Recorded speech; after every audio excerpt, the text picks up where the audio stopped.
हाँ जी बच्चों, welcome to my channel learn and grow. और अब हम आ गए हैं 10th के मैथ के एनसीईआरटी के एक्सरसाइज नंबर 4.2 पर। और हमारा आज है डे 23 और क्वेश्चन नंबर 4 पर हम आ गए हैं। सो चलो करते हैं। तो हमें दिया हुआ है find the consecutive positive integer sum of whose square is 365। So first integer x मान लेंगे और सेकंड x+1।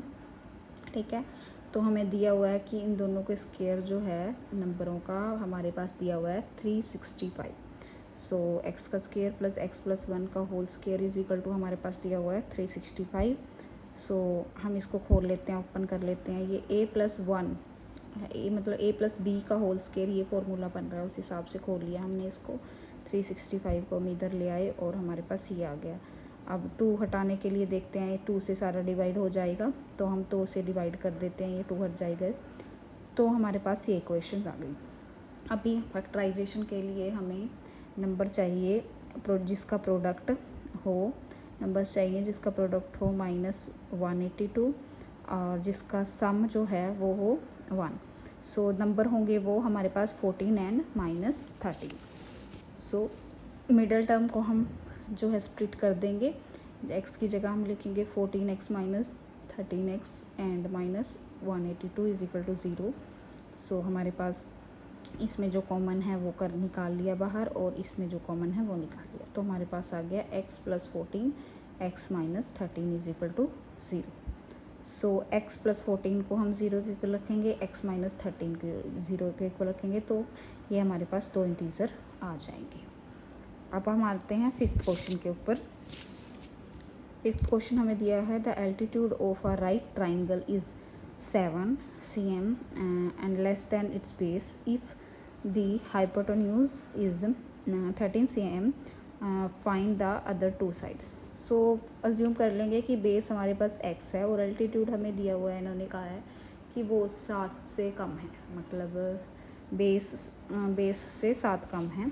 सो हम मान लेंगे उसको x-7। तो हाइपोटेन्यूज हमें 13 cm दिया ही हुआ है।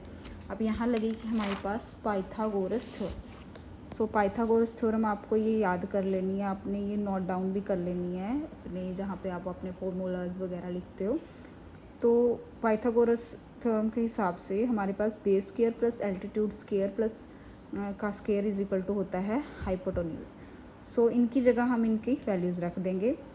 बेस की जगह x का स्क्वायर और एल्टीट्यूड की जगह x-7 का स्क्वायर और हाइपोटेन्यूज की जगह हम लिखेंगे 13 का स्क्वायर। सो इसको हम सॉल्व कर देंगे। देखिए हमने सॉल्व कर दिया। ये 2 हटाने के लिए हमने 2 से डिवाइड कर दिया, ये सारी 2 से हो सकते हैं डिवाइड, इसलिए हमने 2 से डिवाइड किया। अब ये इक्वेशन आ गई। सो अब हमें नंबर चाहिए फैक्टराइजेशन के लिए, नंबर्स चाहिए जिनका प्रोडक्ट हो -60 और जिनका सम हो -7।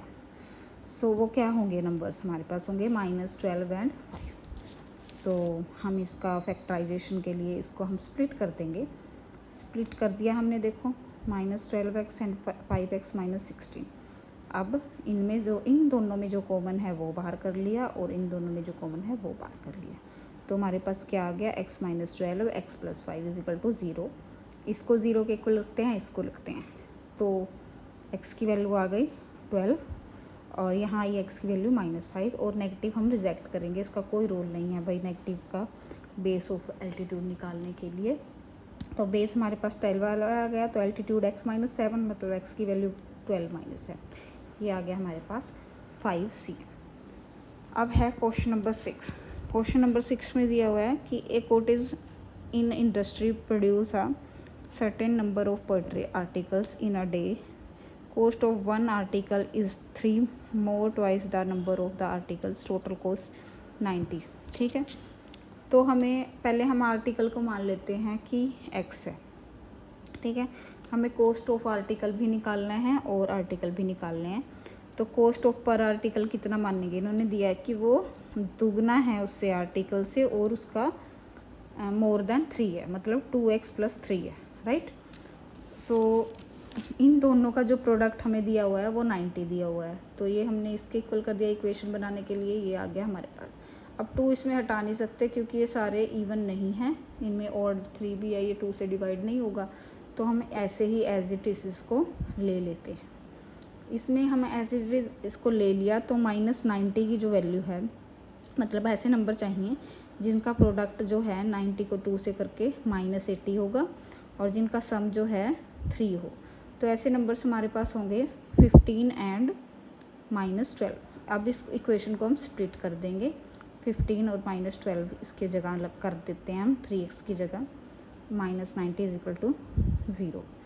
सो इन दोनों में जो कॉमन है वो बाहर कर लिया और इन दोनों में जो कॉमन है वो बाहर कर लिया। तो हमारे पास आ रहा है 2x + 15 x - 6 = 0। 2x + 15 को 0 के इक्वल रखेंगे तो x की वैल्यू आएगी -15/2 और x- को x की वैल्यू आएगी 6। नेगेटिव को हम रिजेक्ट कर देते हैं, फैक्टराइजेशन में आ रहा है बट नेगेटिव को हम रिजेक्ट कर देते हैं, तो आजकल हम इसकी वैल्यू मानेंगे 6। तो ये हमारे पास 6 आ गई। तो कॉस्ट कितनी आई, इसका दुगना +3, मतलब 6 को 2 से और +3, तो हमारे पास कॉस्ट आ गई 15। और ये हमारा जो है 4.2 जो है एक्सरसाइज वो कंप्लीट हो चुकी है। कल हम 4.3 स्टार्ट करेंगे डे 24 को। अगर आपको कुछ नहीं समझ आ रहा तो प्लीज़ आप मुझे कमेंट करके बताएं। अभी तो मेरे पास बिल्कुल व्यूज़ नहीं आ रहे, 20-25 ऐसे व्यूज़ शॉर्ट पे आते हैं, 1 या 2 व्यूज़ आता है वीडियोस पे। तो प्लीज़ मेरे चैनल को सब्सक्राइब करें, लाइक करें और शेयर करें। Thank you so much.